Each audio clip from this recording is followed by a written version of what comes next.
Participles और जेरेंट्स क्या होते हैं। Swimming in the ocean is my favourite activity. जो ये पार्टिसिपल है, पार्टिसिपल्स तुम्हारे सब्जेक्ट ऑफ द सेंटेंसेस हो सकते हैं प्रेजेंट पार्टिसिपल्स, और जब भी वो सब्जेक्ट ऑफ द सेंटेंसेस होते हैं वो सिंगुलर वर्ब लेंगे, वो सिंगुलर सब्जेक्ट की तरह ऑपरेट कर रहे होते हैं।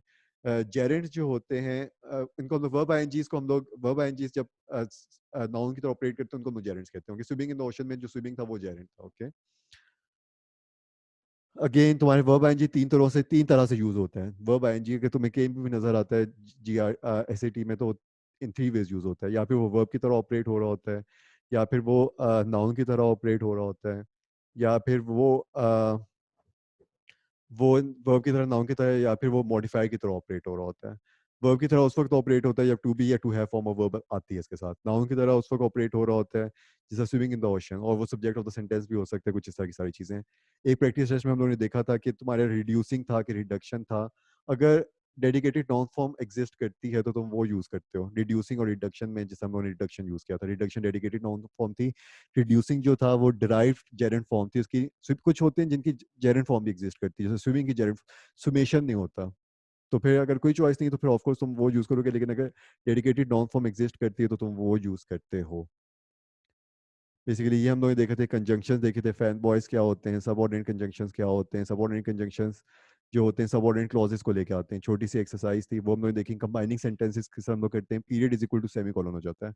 फुल स्टॉप का मतलब एग्जैक्टली सेमी कॉलन होता है, इसमें कोई डिफरेंस होता ही नहीं है। और हाउएवर के एक केसेस थे हम लोगों ने वो थोड़े से डिस्कस किए थे, जब भी हम लोगों ने थोड़ी देर पहले भी डिस्कस किए हैं। कॉमा और उसके बाद फैन बॉयज अगर आ जाते हैं वो दो इंडिपेंडेंट क्लॉजेस को सेपरेट कर सकते हैं। इसमें ये था। और फिर उसके बाद कॉमा स्प्लाइसिस क्या होता है कि दो इंडिपेंडेंट क्लॉजेस को तुम कॉमा से अगर सेपरेट कर दो तो वो एक बहुत ही खराब किस्म का एरर बन जाता है जिसको हम लोग कॉमा स्प्लाइस कहते हैं। कंबाइनिंग सेंटेंसेस विद पार्टिसिपल्स, तुम पार्टिसिपल्स जो होते हैं जैसा बिकमिंग था वो तुम कर सकते हो। सब्जेक्ट वर्ब उससे पहले आ जाए, कॉमा वर्ब आएंगे आ जाए, एडवर्ब की तरह ऑपरेट करते हैं। लेकिन ये बिल्कुल इनकरेक्ट था कि तुम सब independent clause comma independent clause आ जाए, ये बिल्कुल इनकरेक्ट होता है, डाउन राइट इनकरेक्ट। और फिर कभी कभी क्या होता है सिटी में कि तुम्हारे दो इंडिपेंडेंट क्लॉजेस में से खत्म करके दूसरा इंडिपेंडेंट क्लॉज कॉमा विद कर दिया या फिर कॉमा वर्ब आएंगे कर दिया, वो भी ठीक होता है। उसके बाद छोटी सी एक्सरसाइज थी हमारी, वो हम लोगों ने की थी। ट्रांजिशंस क्या होती हैं कि अगर तुम्हारी ट्रांजिशंस जो होती हैं वो रोड साइन की तरह ऑपरेट कर रही होती हैं। अगर टर्न आ जाता है, अगर टर्न आ जाता है तो फिर तुम अगर तुम्हारा कंट्रास्ट है उसकी ट्रांजिशन से अलग है। अगर तुम्हारा कॉज एंड इफेक्ट है उसकी ट्रांजिशन से अलग है, ट्रांजिशन के वर्ड्स। अगर तुम्हारा कंटिन्यूएशन है तो उसकी ट्रांजिशन से अलग है। मोर ओवर जो होता है उसका मतलब होता है कंटिन्यूएशन। ट्रांजिशन इस तरीके से ऑपरेट करती हैं, और ट्रांजिशन से मुझे काफ़ी सेंटेंस ऑर्डर का भी पता चल जाता है कि कौन सा क्या कहाँ पे आएगा। सेंटेंस ऑर्डर के जो क्वेश्चंस हैं वो कि हमें दिस दिस क्रूशियल एस्पेक्ट, इसका मतलब है कि जो लास्ट सेंटेंस था उसमें क्रूशियल एस्पेक्ट वो भी हम लोगों ने काफ़ी डिटेल में देखा हुआ है। ये ट्रांजिशंस थी जी। Transitions in the middle of the sentence अगर आ जाती हैं, वो अगर कंजंक्टिव एडवर्ब होते हैं तो वो दो कॉमास के साथ सेपरेट होते हैं। हाउएवर के साथ भी होते हैं, देयरफॉर के साथ भी यही होता है। और फिर अगर ट्रांजिशंस अगर नहीं है, जैसे एक ट्रांजिशन गलत ट्रांजिशन यूज हुई है, देयरफॉर लगा हुआ है लेकिन कॉज एंड इफेक्ट है ही नहीं, तो फिर तुम उसको डिलीट कर दोगे क्योंकि कॉज एंड इफेक्ट का रिलेशनशिप ही नहीं था। ये क्वेश्चन कुछ लोगों को बहुत ईजी लगते हैं क्योंकि इसमें ग्रामर कुछ भी नहीं होती।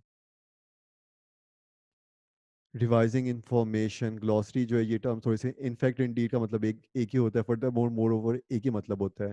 अकॉर्डिंगली कॉरेस्पॉन्डिंग कॉन्सिक्वेंटली एक ही मतलब होता है, cause and effect. In addition therefore का मतलब मोर ओवर का मतलब होता है कि हम लोग एक और अगर एग्जांपल है तो वो दे रहे हैं, कोई और बात कर रहे हैं। और जो कि dolphin social animal, moreover they, again point number one, point number two, they are aligned, वो कंट्रास्ट नहीं है उनका।